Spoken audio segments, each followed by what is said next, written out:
Okay, I wanted to do this video live, but I'm not at the house and YouTube is playing games. They say that I have to have at least 1,000 subscribers before I can do YouTube live on a mobile device. That's stupid. But anyway,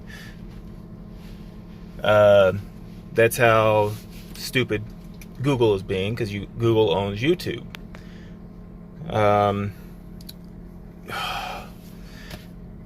I don't think I ever put out a video on this. I don't think I did yet. I meant to say something the other day. I guess it's been about a week ago now. I was actually laying in bed watching YouTube, and all of a sudden I noticed, we always hear motorcycles, but this one here, I could hear him riding his engine was going fast, and he was all of a sudden I hear him kind of goose his throttle, and at the same time I heard tires squealing, and I heard a bang. I just hit the power button on my phone to lock the screen or shut it off, whatever, and threw a pair of shorts on, a shirt, and ran outside. And it was a motorcycle accident, and the guy was riding, I think it was a Harley, but he had saddlebags on it, and he was trying to lane split between stopped traffic and parked cars. Now, that area where he was trying to lane split is kind of narrow anyway, and his saddlebag hit a parked car, and down he went. He was going fast enough that he came off the bike and rolled underneath one of the parked cars and hit the underside of the car and bounced back out. The motorcycle hit one of the cars that was stopped in traffic and knocked it forward about 6 or 8 foot. So he was going very fast like that. And it was a young black guy, and he was hurting. And everybody was just standing around freaking out. And they're all, call 911, call 911. But nobody was trying to do anything to help him. Okay? Now, text message. Anyway, sorry about that. Anyway, I was like, okay, well, when I was in the military, they taught us basic first aid. Okay? Plus, my dad was trained as a first responder years ago, and he had taught me a few things, so I was aware of what to do.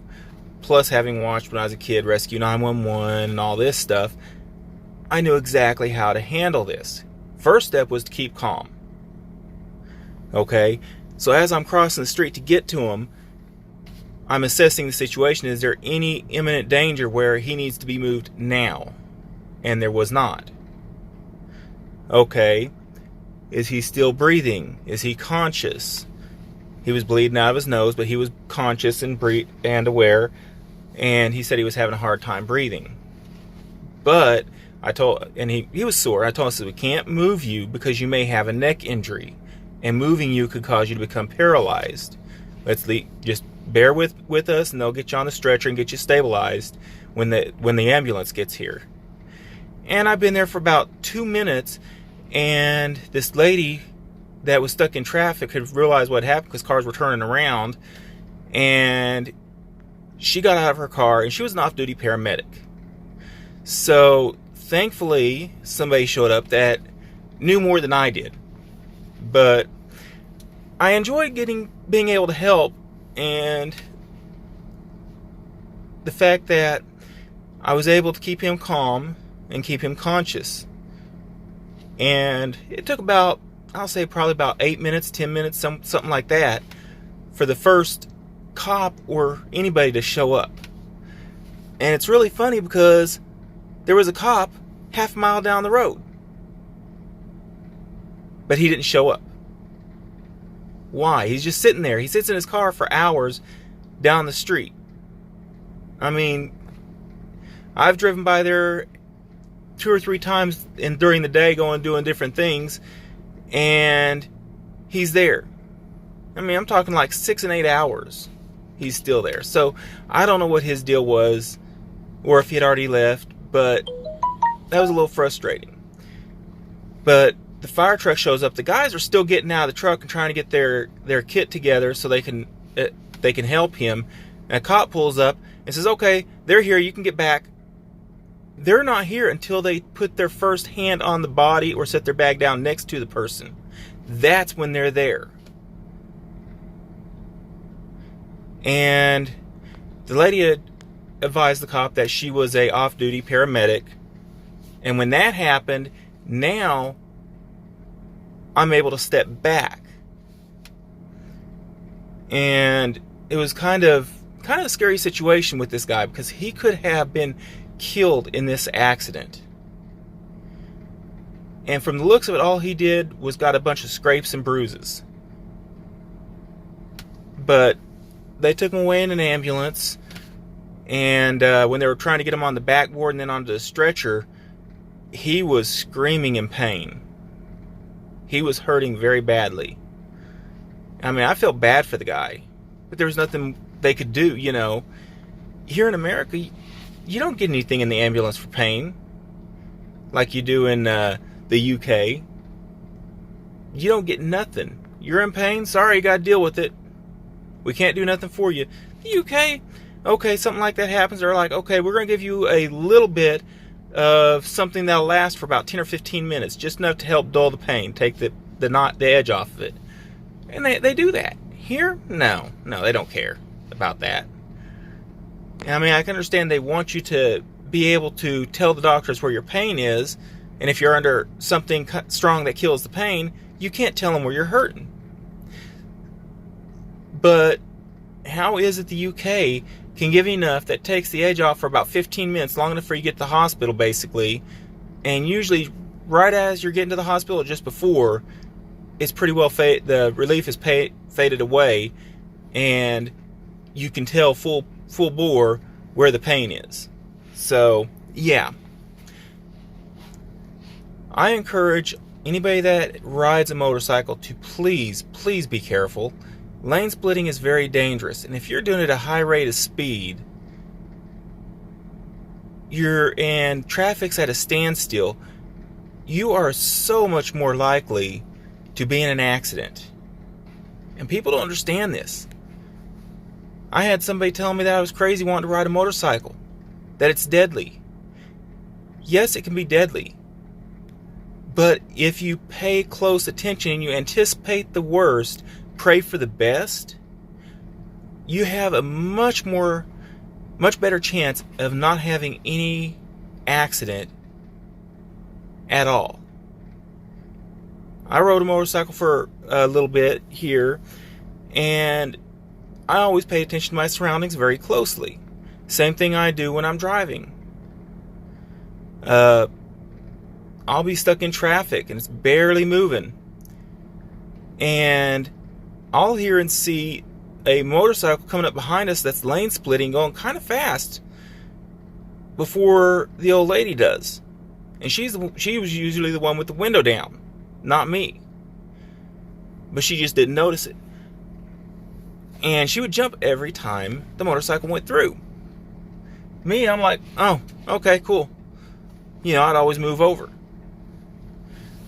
I'd try and get onto the shoulder a little bit to allow the motorcycle to get past me easily, because my dad rode a motorcycle when I was little. A friend of ours back in Texas, he rode a motorcycle. He was in a bad accident, and it wasn't his fault. Okay? School bus stops right there by the high school. He stops behind the school bus. Teenage driver, not paying attention, hits him, and he winds up hitting the bus, bouncing off, landing on the hood of the car, and rolling off onto the ground. Now, even though he was wearing a helmet, that accident messed him up for a long time. And even though it wasn't his fault, it could have been avoided. When you're stopped in traffic behind vehicles like that, and you know there's a chance a vehicle can come behind you that's not stopped yet, you always pay attention to your mirrors as well as what's in front of you. I mean, this guy here, all he had to do was look in his mirrors. He sees his car approaching at a fairly fast rate and sees they're not stopping. He could have let out on the clutch as he turned to the side and went off to the side of the bus and not been hit, and they would have hit the back of a school bus.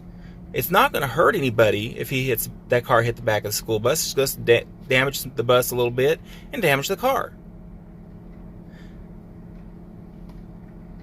That, in a way, is better than him being hit and almost killed because of somebody not paying attention. So, yeah.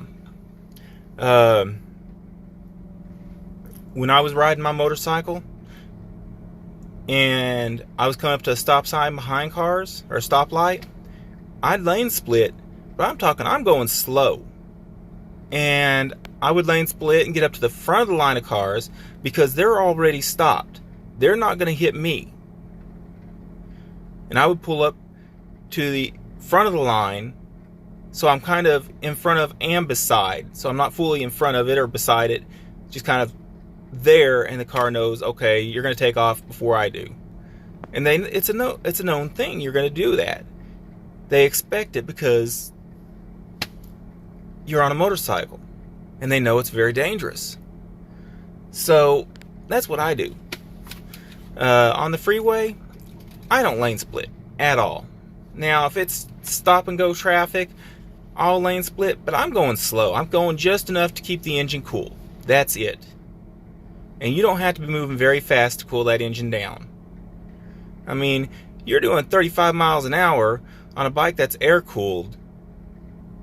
You're going too fast in standstill stop and go traffic like that. You don't need to be doing over 10. And it provides enough air movement to keep the engine cool. But they don't understand this. Their idea is, hey, I want to get where I'm going faster, and if traffic's got a standstill, that's the perfect time for me to lane split. No, it's not. Cars are going back and forth between lanes trying to get in the faster lane.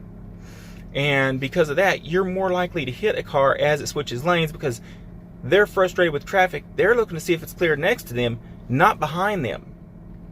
And if they don't know you're coming, well, you're going fast. You ain't going to have enough time to stop. You're going to hit them. So if you're out there and you ride a motorcycle, please be careful. On a side note, the surgery was a success on my back, and I'm doing way better. It does help a lot. I've healed up. Doctor is impressed with how well I did after the surgery. He had an issue with his nurse practitioner. The doctor prescribed me Dilaudid. Now, I'd already seen her, and she says, we don't prescribe Dilaudid. It's too strong of a drug. But he turned around and prescribed it to me. I took it to Walmart Pharmacy. Walmart Pharmacy did their thing. They have a policy of calling your prescribing doctor if you get hydrocodone, Dilaudid, any of that stuff. Well, they called his office. He was out of the office in surgery. His nurse practitioner couldn't get a hold of him to do a confirmation on what it was or a treatment plan to find out what was going on. So instead of telling him, well, he's in surgery right now, I'll call you back here in a little bit, I got to wait on him to get out, and then I'll ask him about it, and we'll get you straightened out. Instead, she says, oh no, he's getting hydrocodone, so he doesn't need Dilaudid. And finally got the Dilaudid prescription straightened out, and that was almost a month after surgery. That was the tail end of May, So I only got a week's worth. Okay, that's fine. That helped with the pain. Then they screwed up and couldn't get my hydrocodone prescription straight. And this all started with what she did. They only wanted to give me a week's worth of hydrocodone, not a full month. And that meant I would only get 21 of them. Okay. And because his certain workers couldn't get their heads out of their butt and get it straightened out, I had to go and see him again, get a new prescription, take it to Walgreens instead of Walmart. And of course, Walgreens has to, if you're not in their system anymore, I hadn't been so long, I fell out of their system. So they had to call one time to get a confirmation. And they said, once we get this confirmation, that's it. You don't have to have a confirmation, you just have to have your prescription filled out. So that helped. It's just, now I've got to go 10 minutes in the other direction from where I go and do my grocery shopping just to get my prescription filled. It doesn't make sense. Why should I have to do this? Because one person screwed up and didn't want to resolve their issue. Thankfully, I was able to resolve it in a different way that worked. Things are working out pretty good. I'm trying to get back to work as much as possible, and we're waiting to see how it's going to do. It's looking okay so far. It all just depends on how well my back holds up with the pain. The stimulator implant is a true blessing. Yeah, I still have pain, but it knocks the pain down a little. And even on the worst days, it still helps a little bit.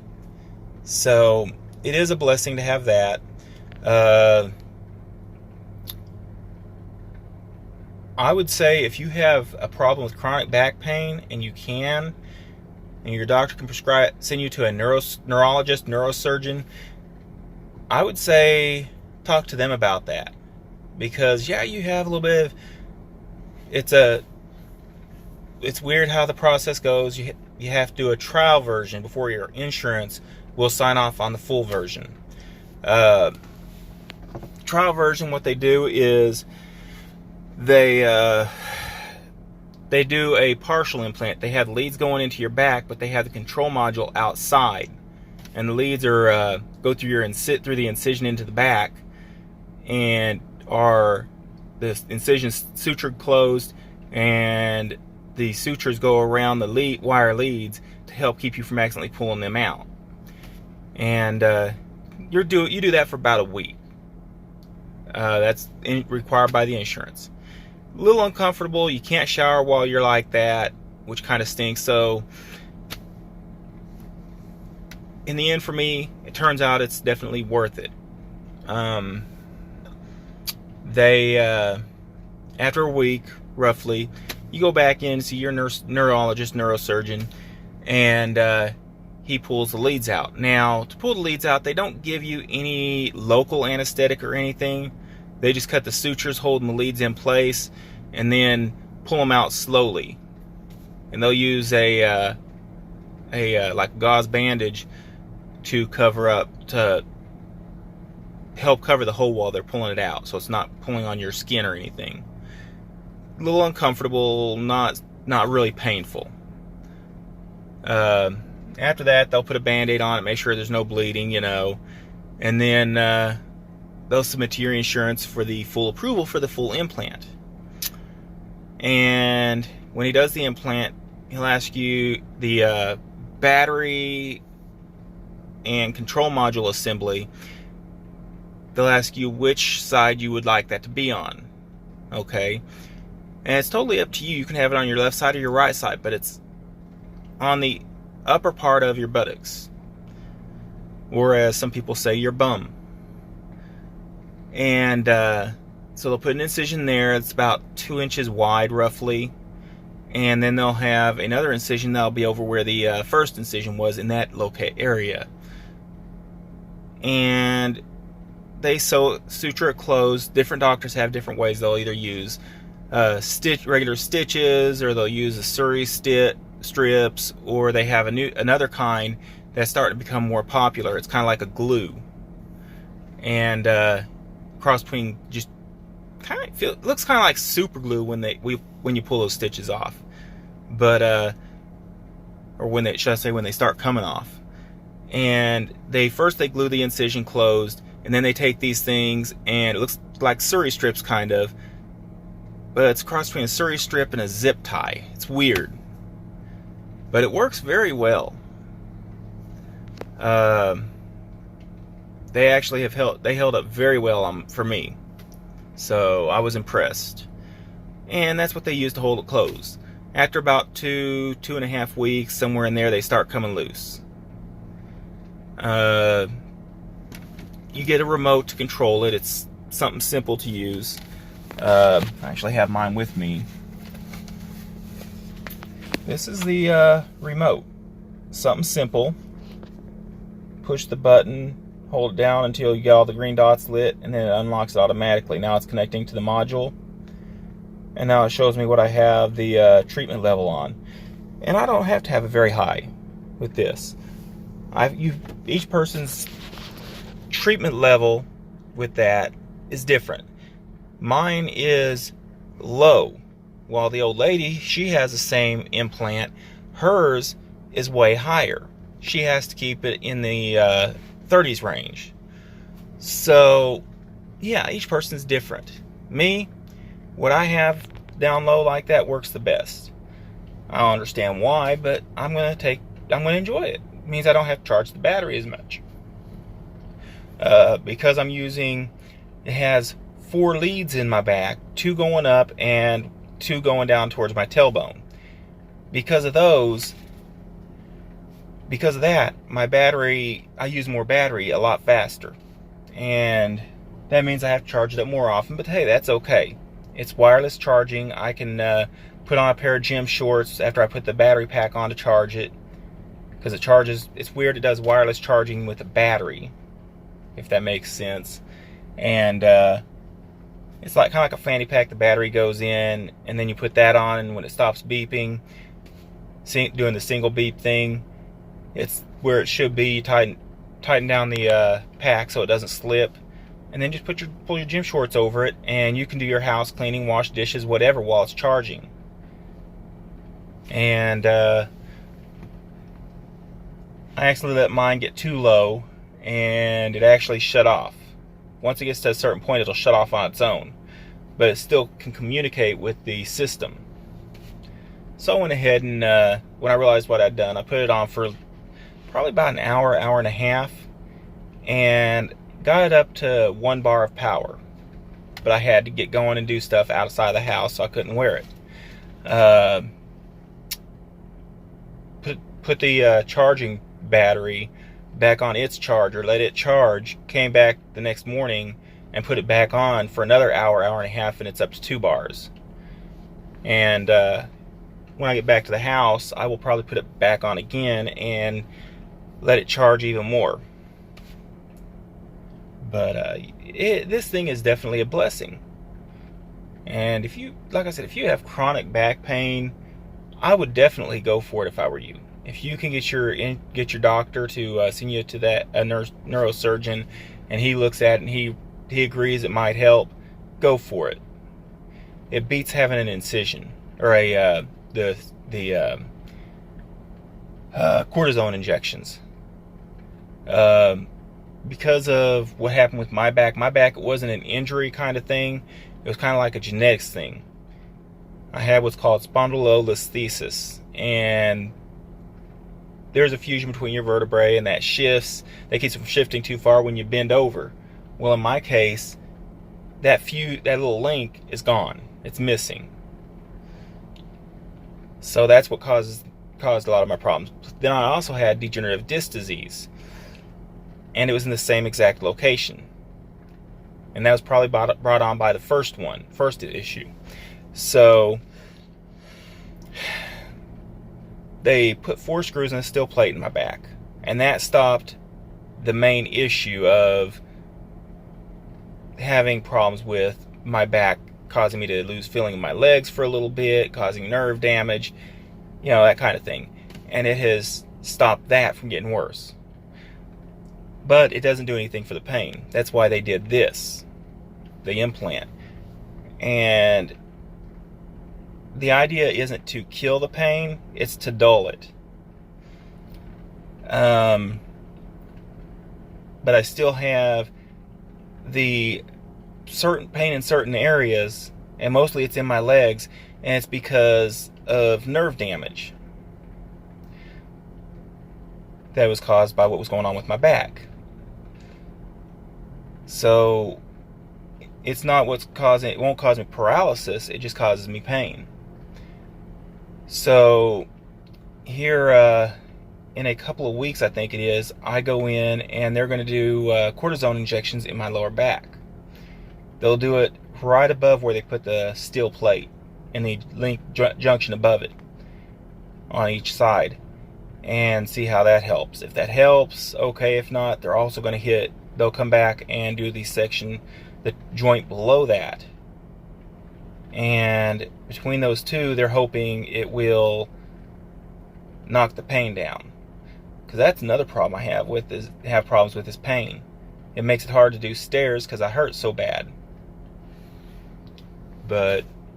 And I forgot, when I get home, I've got to do another thing. I got to print out my pay stubs for little jobs that I do here and there, because our housing needs those so they can adjust how much I have to pay a month to them, and also they can send it to a potential landlord. It's one of their things that they're requiring. They want to make sure you make a certain amount of money minimum and all this stuff combined in the household. So, I mean, it's not a bad apartment. It's a little smaller than what we got, but hey, I'm not going to complain. But, anyway, I guess I'm going to go ahead and end this video and get it started uploading. But please comment, like, and subscribe, and have a wonderful weekend. Catch you on the flip side.